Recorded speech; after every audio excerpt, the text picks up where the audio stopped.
वंचित बहुजन आघाडी राज्य कमिटीची काल बैठक झाली आणि त्या बैठकीमध्ये असणारा महत्त्वपूर्ण निर्णय त्या ठिकाणी घेण्यात आले। त्या निर्णयाकडे मी असणारा नंतर येतो, परंतु जे आमच्याबरोबर समझोता करायला उत्सुक होते त्यांना आम्ही म्हणालो होतो की जरांगे पाटील या फॅक्टर आपण लक्षात घेतला पाहिजे, पण दुर्दैवाने तो फॅक्टर काही लक्षात घेतला नाही आणि म्हणून काल जरांगे पाटील आणि पक्षाच्या नेत्यांची, मी आणि फारूक अहमद आणि किसन चव्हाण अशी बैठक झाली आणि या बैठकीमध्ये पहिल्या फेजची निवडणूकचा अर्ज आज संपतोय, पण दुसऱ्या फेज पासूनचं जे आहे त्याच्या संदर्भातली असणारी चर्चा ही 31/1 आणि 2 ला पूर्ण करायचं असं त्या ठिकाणी निर्णय झाला। पहिल्या फेज मधले जे उमेदवार आहेत त्यांची नावं ही निश्चित करण्यात आलेली आहेत। भंडारा गोंदिया मतदारसंघामध्ये संजय गजानन केवट दिवर समाजाचे आहेत। गडचिरोली चिमूर मतदारसंघामध्ये हितेश पांडुरंग मडावी हे गौंड समाजाचे आहेत। चंद्रपूर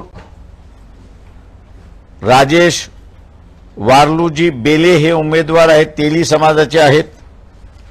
बुलढाणा वसंत राजाराम मगर हे माळी समाजाचे आहेत। अकोल्याहून मी स्वतः उमेदवार आहे।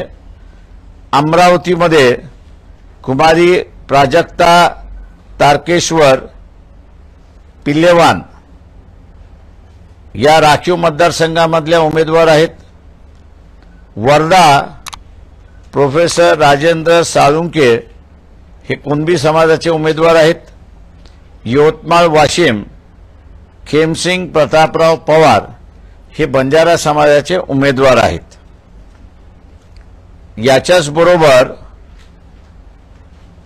ओबीसींची असणारी जो नवीन पक्ष स्थापन झालेला आहे ओबीसी बहुजन पार्टी, त्यांनी आम्हाला मध्यंतरी कळवलं होतं की सांगली मतदारसंघामध्ये प्रकाश शेंडगे हे लढतील।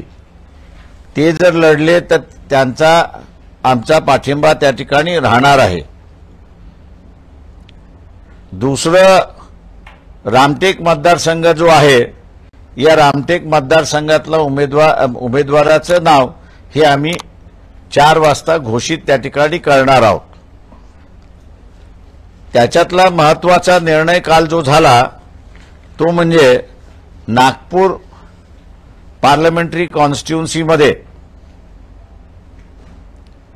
काँग्रेस पक्षाचे म्हणजे इंडियन नॅशनल काँग्रेस पक्षाचे जे उमेदवार आहेत पार्लमेंटरी कॉन्स्टिट्युएन्सी 10 नागपूर, त्यांना वंचित बहुजन आघाडीचा पाठिंबा आहे।